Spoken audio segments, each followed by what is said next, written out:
objectives for our portfolio, property portfolio, management. Now, the adoption of the strategy will enable our council to deliver better, deliver and manage better the portfolio of some $570 million worth of value for the nominal, with a nominal annual liability for ratepayers of about $15 to $16 million a year. That $15 to $16 million covers portfolio renewals, maintenance, and operational costs. As discussed in earlier workshops and previous presentations, some 20% of this portfolio, or about $100 million worth, has been identified as not having clear service, critical services or requirements for the organization. Now, if that part of the portfolio is able to be gradually eliminated, the ratepayer will reduce liabilities of some $2.5 million per annum, or roughly about 1.5% of the rates in potential rates in position. Now, the other option for elected members, of course, is that portfolio of 20% was able to be eliminated or minimized. Elected members may secure income to offset borrowings for other particular needs the organization may have. So it is a significant strategic direction we're setting here, and hopefully that strategy will give us a clear guidelines as to how to progress with it. Now, in order to progress in that direction, a surplus property management policy is required. The policy proposed has a ratepayer benefit at its core, who over the last 10 years or so has incurred the liabilities arising from carrying that kind of portfolio behind it. So therefore, any benefit should be maximized in our view to the ratepayer's benefit. So I'll go very quickly through the presentation. The purpose of this workshop, obviously, is to seek input from elected members on the development of such a policy, and then the draft policy together with a long-term strategy, property strategy, will present it for consideration of elected members to be consulted in their long-term plan. This is going to be very similar to our infrastructure policy, infrastructure strategy, and asset management plans that underpin that infrastructure strategy. We did not have such strategy over a number of years, and as earlier, that resulted in ambiguity and liabilities escalating. The purpose of the policy is to establish a consistent and transparent framework for the assessment, declaration, and potential disposal of any council-owned property and facilities that may be deemed by elected members not to serve critical services or having clear and essential purpose in the overall services delivered by the council. So the policy aims to crystallize those facilities that are essential for critical services as decided by the council versus that portfolio that does not appear to have a critical function in the organization. Again, the policy should aim to deliver the best value for money and responsible stewardship for ratepayer-funded public assets. As I said earlier, some 20% of the early identification of the portfolio indicates that does not have a clear objective, and therefore, in order to manage a responsible stewardship for the other 80% of the portfolio, it's quite important to have a delineation policy to separate those two issues together. And also, to ensure that whatever portfolio in the property and facilities we retain have clear strategic objectives as endorsed by the council. It's also quite important in making these decisions as eventually that we consider the current and expected future community requirements, but it also must meet all legal, statutory, financial, contractual, and governance obligations this organization has. Any policy implementation must be undertaken in a transparent, fair, and accountable manner, and obviously consolidating a policy underpinning those decision-making will enable to achieve those kind of objectives. The question is that how do we determine what a surplus property is? And again, the intention embodied into the property strategy, it requires that for such a facility or a property to be declared surplus, An assessment should be undertaken against guiding criteria established in the facilities policy and all the associated asset management frameworks underpinning the property strategy. So the set of criteria that determines critical, important, non-critical, and surplus will be followed within the strategy. As discussed earlier, the draft strategy currently includes a current assessment criteria for those facilities, and any future assessments would be undertaken periodically and reviewed as required in response to changing needs and service demands. While a strategy will aim to have a horizon of at least 30 years, similar to a horizontal infrastructure strategy, and obviously circumstances change, Council's decisions may modify the needs and the service levels the Council provides. And while we aim to have a long-term strategy and a long-term approach, we have to recognize that we operate in a dynamic environment. From time to time, elected members have the full right and responsibility to review those kind of directions and make decisions, and therefore the policy needs to be nimble enough and flexible enough to accommodate such changes as made by elected members.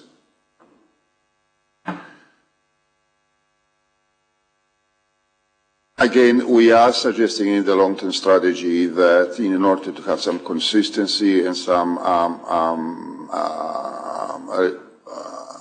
repeatability into our processes, where we're going to have to make decisions of that magnitude, those should be aligned with the long-term plan, the 3-year long-term plan, or an annual plan, and alternatively, an out-of-cycle business case must be presented to the Council for a specific decision.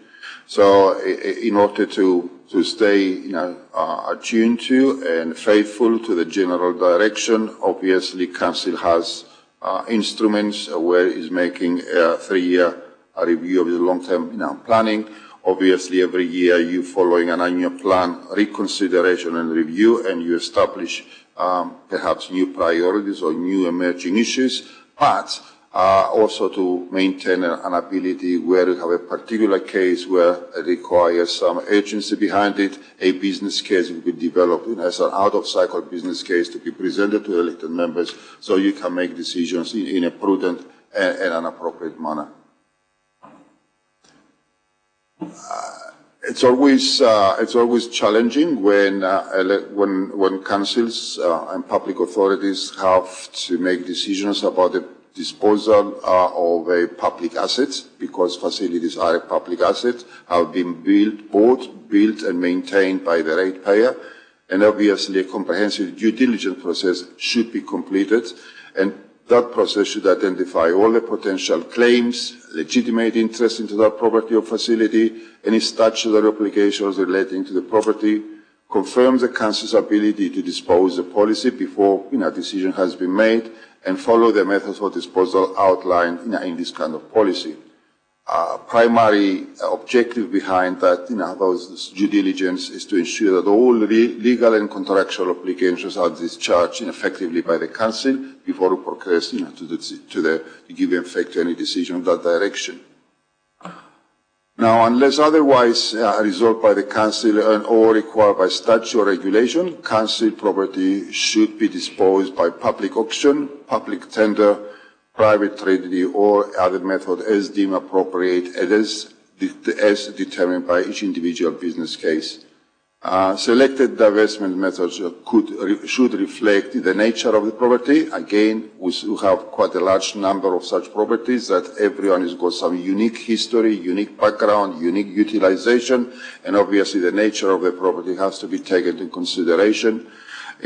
If we're going to have, at the heart of our objectives, the long-term interest of the ratepayer who's been stewarding those assets, obviously market conditions need to be assessed and decisions have to be made as to which is the best vehicle and instrument to dispose such a property. And obviously cost-benefit assessment for each particular option needs to be evaluated so elected members can make informed decisions as to what and where and the methodology of disposing such a surplus property.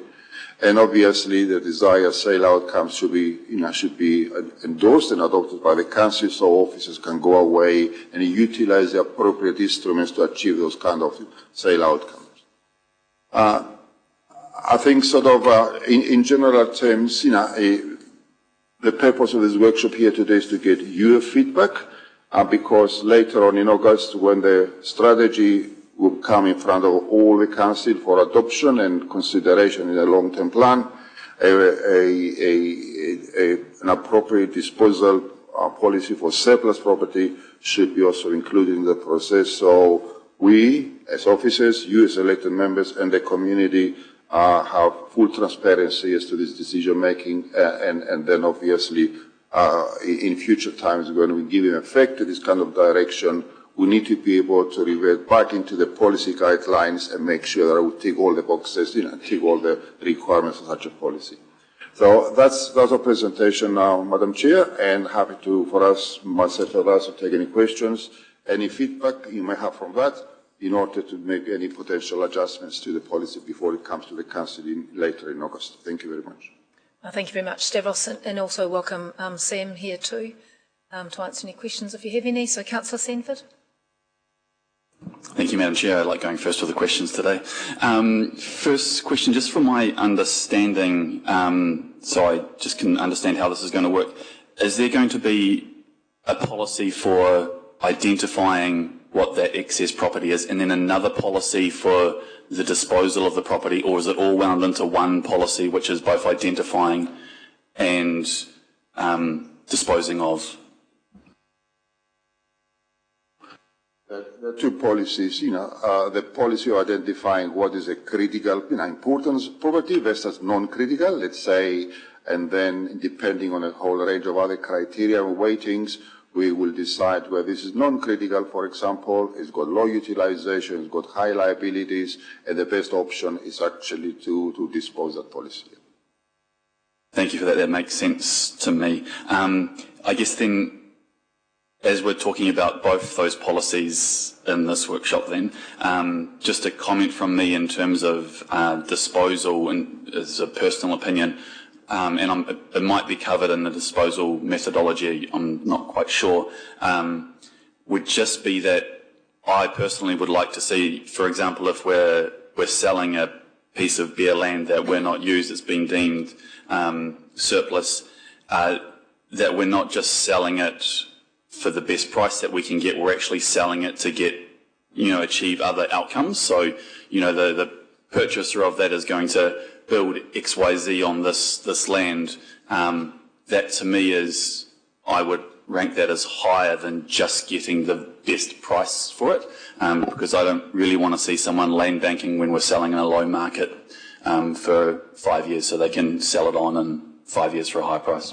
Yeah, thank you, Councillor Sanford. The intent, as I said earlier, is that once we have a schedule of identified surplus to core requirements properties, each one of those items will come back to you individually on a case, as a business case individually, and that business case will highlight the options you have in front of you, and then you will be, as elected members, able to determine what the desired sale outcomes. It's not just financial. You might want to say, in this business case, we would like to see that kind of outcome embodied into the disposal process. Thank you. Thank you. I think it's up there too, around your commercial considerations as potentially part of that. So thank you for clarifying that, Councillor Sanford. Any other questions? Oh, Councillor Lee. Thank you, Madam Chair. Could you just clarify, is this a new policy, or did we have a version of this policy in place last term? Councillor Lee also said earlier, and Council does not have a long-term property strategy. This is the first time this Council will adopt a long-term property strategy. Now, the policies that are underpinning that strategy obviously also new. We have at the moment disposal policies, but we will align those policies with a long-term property strategy. So, we have not designed a specific disposal policy for surplus property aligned with a property strategy ever before. And that's why, as I said earlier, we do have a legacy of some accumulated liabilities, diffused focus onto areas that consume a lot of our constrained resources, and that is the purpose of having a strategy, and therefore the policy informs the strategy. Yeah, thank you, Stavros. I recall last term we ended up gifting some surplus council land free of charge, and perhaps this new policy might have an effect on such an arrangement after the policy is adopted. Well, as I said earlier, every disposal of a surplus, declared surplus property will come back to all elected members, as a business case individually, so you can give guidance to officers how to progress with it. Okay, thank you, Stavros. Thank you. Any other questions, councillors? Councillor Timura Benfell. Kia ora, thank you, Madam Chair. And not a question, but a comment, some comments. So I suppose on behalf of the Māori ward, we wanted to present again an item for the disposal policy, and that's around a first right of refusal. Just some comments, and for my colleagues that aren't familiar with what a policy of this nature, what it does and how it works, is effectively through the treaty settlement process, the Crown implemented a number of different processes to settle with iwi. Part of that is commercial redress, cultural redress, and also policies like the first right of refusal. And effectively that looks to reconnect iwi, Māori, hapu, mana whenua, with land that they've been alienated from, either through Crown policy, through confiscation, through public works confiscation, or legislation like the Native Lands Act. This council doesn't have a first right of refusal policy, but other councils do. So Tauranga City Council does have a first right of refusal policy, so does Rotorua District Council as well. And essentially the policy itself isn't actually really about property transactions, because as probably many of us are familiar with, land is not viewed as an asset or as property in the same way in a Te Ao Māori context, but really it's about having a mechanism to slowly repair relationships with mana whenua, and also give iwi and mana whenua a pathway to reconnect with their whenua that has been either confiscated or taken or that they've been alienated from through some other means. And so, for us and for council, that means having a considered policy as a way of honouring this kaupapa through our everyday work, and I suppose thinking about property and assets in a different way and understanding the historical context as to how we've actually come to be the guardians of a lot of our property that we currently are either owners or stewards of. And so that's certainly something that we are wanting to be considered and implemented through this policy. In practical effect, if I can read some excerpts from Tauranga Cities Council, through their policy I've got in front of me here, it says here, the first right of refusal is on offer made to mana whenua. Mana whenua will determine if they have an interest in purchasing the property, in which iwi or hapu will proceed, with purchase. If more than one or iwi hapu express an interest in the purchase of property, then the parties shall work together in good faith to determine which iwi or hapu will complete the purchase. It goes on to talk about things like agreed values and market values and things like that as well. But essentially it's a mechanism to reconnect mana whenua with land that they've been alienated from since either council or Crown took ownership of that land. And so that's certainly something that we'll be advocating for as part of the wider property strategy, but certainly as part of the disposal methodology for this council. Okay, thank you, Councillor Timura Benfell. I wonder, Stavros, could you just go back to the previous slide around the due diligence requirements, because I think does this partly answer, maybe this just needs to be beefed up a little bit. So, Stavros, do you just want to talk about how you will identify how we acquired the property and then the due diligence around that as to then how that might feed into the appropriate disposal method? Or, sorry, Andrew. No, I think the purpose, and again this is obvious, is it's a slide, and it's a summary, summary of issues that will be identified.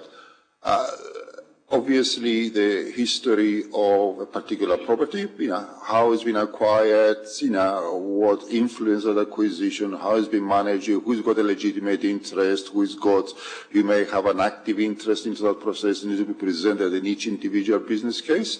And that's what I said earlier, we need to be very careful from our perspective that we present to you the full background to any particular property. So when you give us direction how to progress in the disposal of the property, then obviously it will take all this, it has to be taken into consideration all these elements behind it. From the officer's perspective, and again, as we go into a long-term plan at this point in time, what I have tried over the last 6 to 8 months is to highlight you do have a legacy of accumulated property. That property, that accumulation creates significant financial liabilities for this organization and the ratepayer. But ultimately, you are the elected members. You have to make the final decisions, and whatever considerations you want to invest and embed into the business case, then obviously that's your prerogative to give us direction to that effect. So, Andrew, you want to add anything more to that? Thank you. Just a comment on it. I think, and because I've read right through our current policy, and I think this serves quite a different purpose, because from what I understand from our current policy, if it's passed from Māori to the Crown and then from the Crown to the Church, then the Church is the last. If they were the last owner or something like that, then that's sort of how that process works in terms of previous ownership.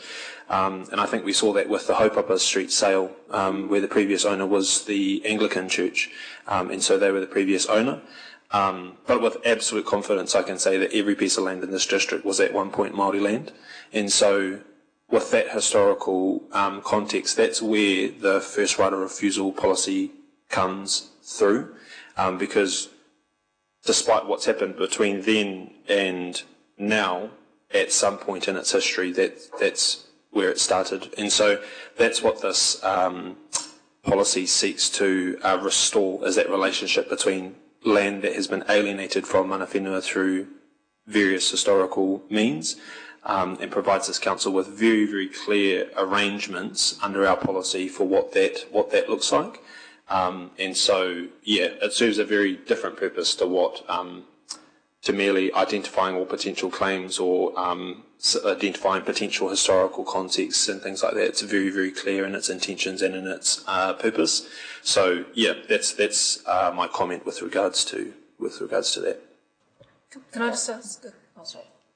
Oh, we'll take that on board. But I just a question for clarification for my benefit. So, if council, for example, I don't know, bought a property because they were going to build, I don't know, whatever it was that council needed to build a facility on, and then they'd gone to the market, paid a market price for it, and then decides as a part of this process that it's no longer required, and then decides to sell it. Are you saying in that situation then it needs to be offered back to iwi as a first right of refusal? But then how does that work with the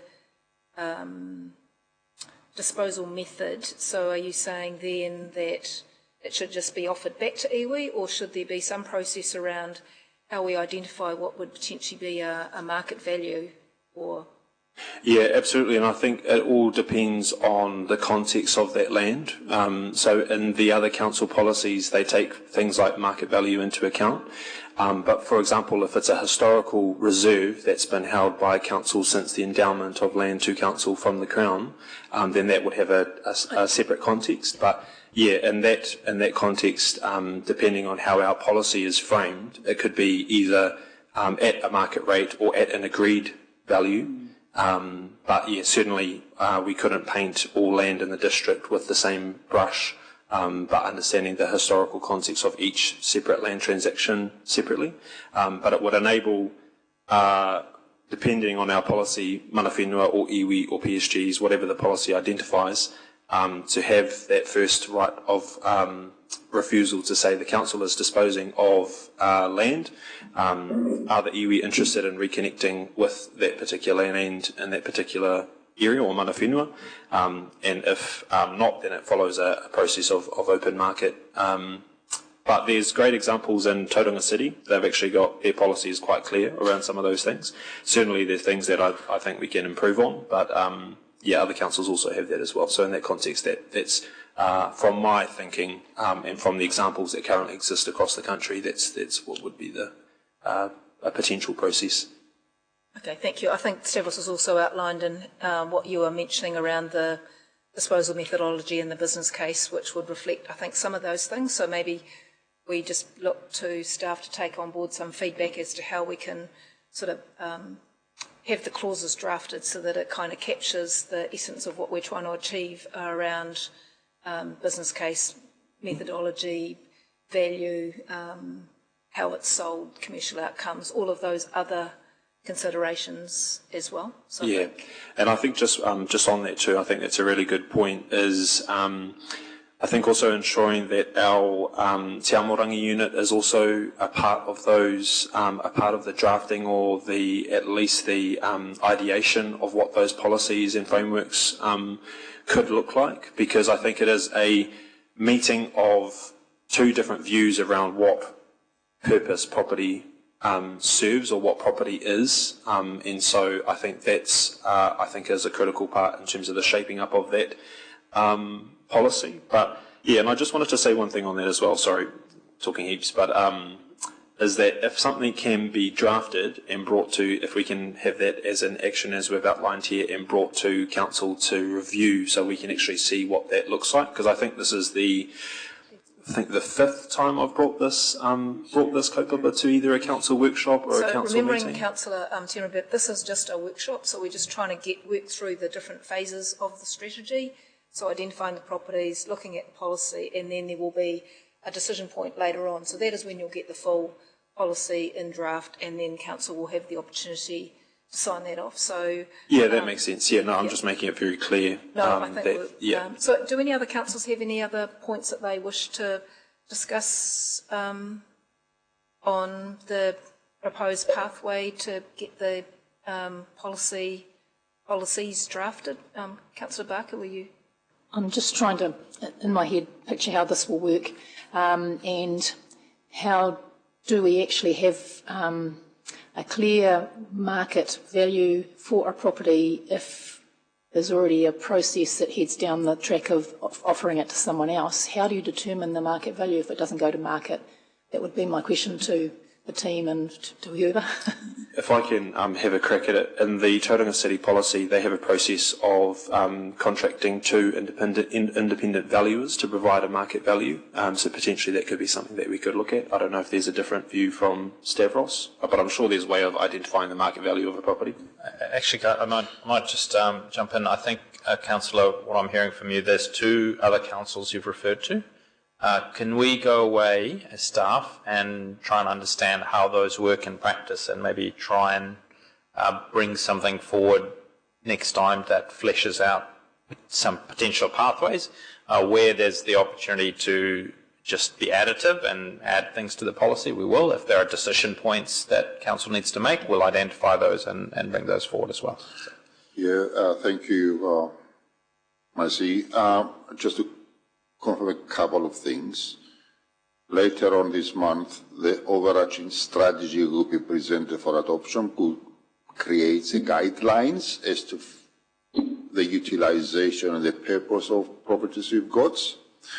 The policy will define how we identify criticality, on each property, and then we have a disposal policy that would be informed by a whole range of views, and obviously, yes, we study and inform what's happening in other places. I want to emphasize that at the end of the day, any first right of refusal has got some benefit, as Councillor Benfeld has outlined, and I'm not debating that in any particular way, but elected members also need to understand those kind of benefits. They've got some drawbacks too. So we have to marry those kind of, not conflicting, but objectives are not entirely aligned with each other. So we'll see what's happening in other policies, and we'll bring it back. I just don't want to hold back. The overarching strategy would give us a framework of what is important for the council to keep, how it's going to be managed, identify the areas that are not critical, for our core services, and then have a disposal policy to go, beyond that. Is that my understanding correct?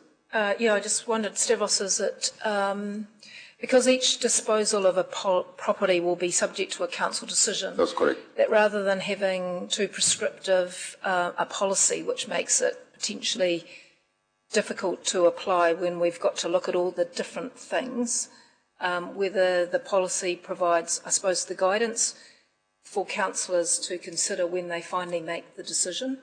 I don't know whether that's an option or a possibility, because in one situation, as Councillor Sanford has indicated, it might be that we actually want commercial outcomes. In another situation, we might want to redress iwi where the land's been taken. In another one, it might be, we're selling it to this developer because we want houses built. So if we make it too prescriptive that we have to follow this, and this, I don't know if that's just is that helpful if we deal with the overarching strategy about identifying the properties we're selling or not, and then we just look at, once we've got that list of kind of properties that we're potentially going out to look at disposing, then we look at maybe the guidance, if I can use guidance necessary, than strict policy, I think. Yeah, what I hear you saying, Madam Chair, and that's aligned with our thinking as officers. The strategy identifies the portfolio that's essential to keep, identifies the portfolio, the part of the portfolio that is not serving critical requirements, and then the business case for the management of that surplus in a policy has to embody all the elements and considerations that Councillor Benfield identified, and that's, I think, the business case when it comes to you. Eventually, it needs to say, these are the considerations, you as elected members should consider. We urge you to consider, and this is, the direction we seek from you, which options you want to follow before we dispose that policy. So the business case template should cover all these elements. Thank you, Stavros. I think that's helpful. Councillor Patterson. Thank you, Madam Chair, and apologies that I wasn't able to be here for the earlier workshop and missed half of this as well. But there is a couple of questions rising from that. Firstly, does this particular policy that we're working on here interact with the PARS strategy that we haven't seen yet in terms of disposal of council-owned reserves? Well, if any of the council-owned reserves that's designated for sports and recreation, for example, and needs to declare surplus to requirements and subject to how they became, designated as reserves, obviously that business case will come back to you, in due course, and then decisions will be made, because that would be background legal obligations we have. We're going to change a sports and recreation reserve designation to something else, then obviously decisions have to be made. Sometimes the minister has to agree to all these 3 areas. So, yes, if eventually PARS identifies surplus to requirements, land holdings or reserves, then that process is to go follow through. So just to clarify, that applies to council-owned freehold, That's correct. sports fields, etc.? Yes. Okay, thank you. And the other question is, the earlier workshop on the significance and engagement policy, in this line here where it says, identify all potential claims, legitimate interests and statutory obligations relating to the property, where does community interest fit into that?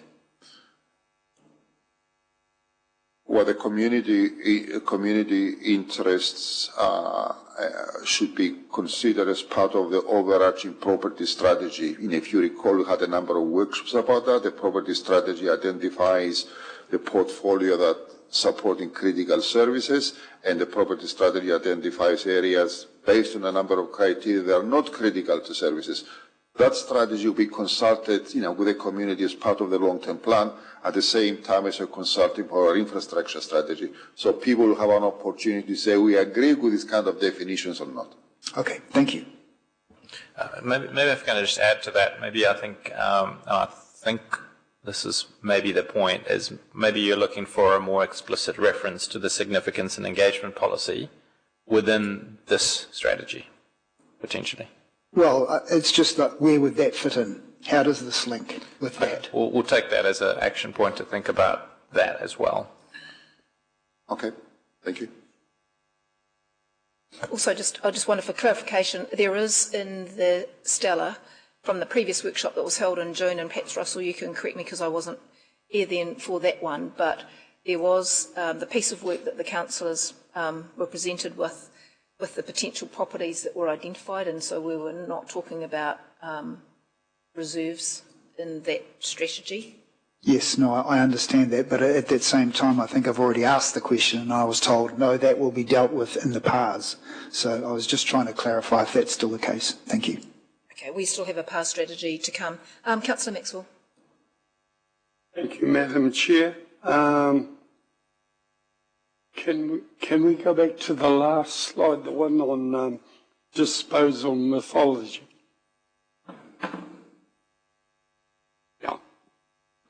First of all, I wholeheartedly support what Councillor Tevika has raised here today. In actual fact, he has raised it on many occasions, but I'm really wondering where it's going. The thing is, and I'm amazed that actually we're even looking at which is good, tauranga. I didn't think we'd be looking to them as an example, but what they have got regarding this issue that we're dealing with.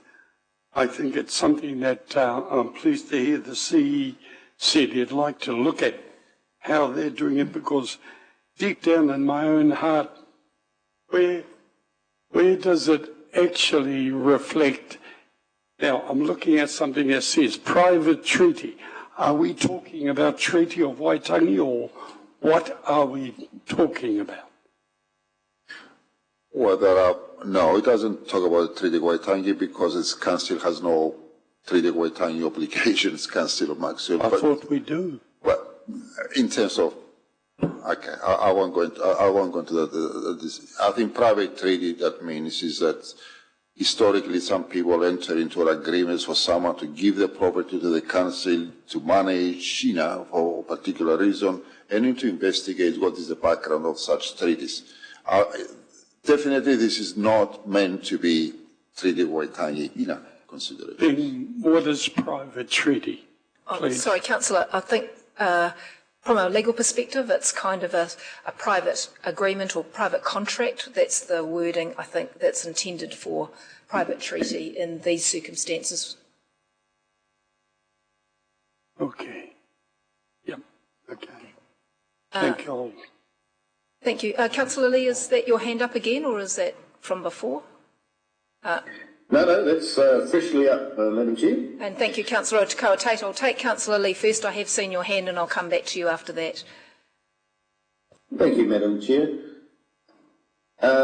Just following on from Councillor Tamara Benfeld's discussion, he rightly mentioned, of course, that Maori owned all the land in the area once upon a time.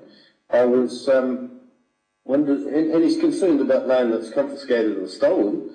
I wonder if he had a comment to make about, or whether he agreed that the Pukeroa Orowhana block was actually sold by Ngāti Whakaui to the Crown. And point of order, irrelevance.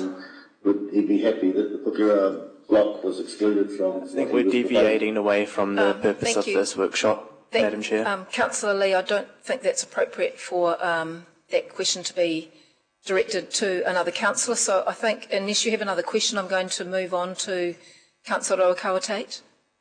That's fine, Madam Chair. Yes, thank you, Madam Chair. I hope, excuse me, I hope you can hear me. Yes. I think what Councillor Tevika has spoken about, the first right of refusal, I don't believe we should be looking at it as being bigger than Ben Hur. It it is just to be added to the disposal methodology that is currently being developed. I think we have to have and that's the awareness. That's the awareness of treaty obligations. And we have to, I think, understand that the treaty settlements have changed the landscape. Expectations have been raised by those settlements.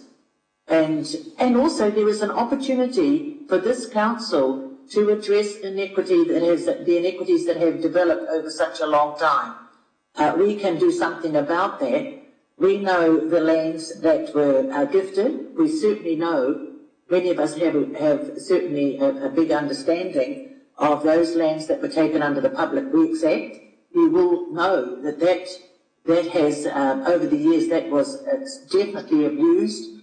And I'm not only talking about here in our area, but in other areas throughout the country. And there's challenges right now, legal challenges to address a lot of that activity through the taking of lands under the Public Works Act. So what I'm saying is that there's an opportunity here for us to look at the disposal of lands that are surplus or seem to be surplus. There's an opportunity to include the first right of refusal in the methodology, the disposal methodology, and to look at other examples around the country that are currently using the first right of refusal. And I don't believe it should be seen as too tough to deal with. I think it just requires some commitment on our part to actually make it happen. Thank you, Madam Chair. Thank you, Councillor Kawatate. I think we've got some good feedback for the staff to take on board. The C's been taking some notes here, so unless there's any other final comments or questions, I think we can bring this workshop to a close as well, councillors. Councillor Barton. Thank you. I note that there's been some notes taken, and you're going to come back with hopefully a couple of or few options around what this could look like, so that we have, a bit more of a definitive. So we can actually clauses and things put together. Yeah, thank you. It's just because there is a variety of views around this topic, and so I think we need to be provided with various options that allow us the opportunity to go, yes, that can work really well, or that's going to be restrictive. That's all, I think, on behalf of the ratepayers. Thank you very much, Councillor Barker. Councillor Wang. Thank you, Madam Chair. Just on the issue of, I forget the exact number, but the Pukangi Road property that came up in our district. That's a confidential. I know it's item, confidential, please, so can we just... but I won't mention obviously that that was the disposal methodology. I'm just wondering, for things like that, the process of how that went through, and our decision on that to avoid that from happening again. So I think that, in terms of our disposal methodology and what we're discussing here today, I would like us to kind of almost compare that with the process that ran through with that, because obviously that kind of was at the tail end. Obviously it was identified to us, but it was at the tail end, and our the decision outcome for that one. But my purpose of asking this was to avoid having our staff do so much work in preparing all of that for it to end up at our council table, decision-making table, for it to, go whichever way. It's a higher risk, and, for the amount of staff time that goes into it. So it's just a comment on that. And then also my other comment was just supportive of Councillor Sanford's comments around the considerations of not just placing the monetary value on the property, but also the other aspects, like whether that could be meeting housing outcomes or business outcomes, and just whatever it may be. our council priorities. Thank you, Councillor Wing. Final comment, Councillor Timera Benfell. Yep, thank you, Madam Chair. I just wanted to support Councillor Barker's feedback with regards to the next steps of shaping this up after today's workshop. I think providing all of those different options where feedback, because potentially across the table, the feedback that's been provided can probably conflict at points, and so actually having just separate documents or ways of actually viewing that feedback rather than trying to make them all fit together, and then potentially utilising another workshop to identify which parts of what might fit together and might not fit together.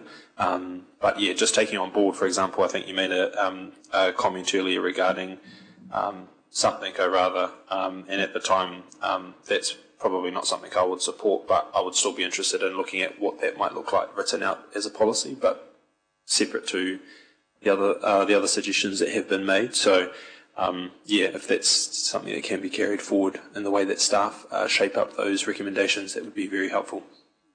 Okay, thank you very much, councillors. I think we've had quite a good session here today. Can I thank you very much for feedback that you provided? I know the staff have taken on board those comments, and so we'll look to bring hopefully something back that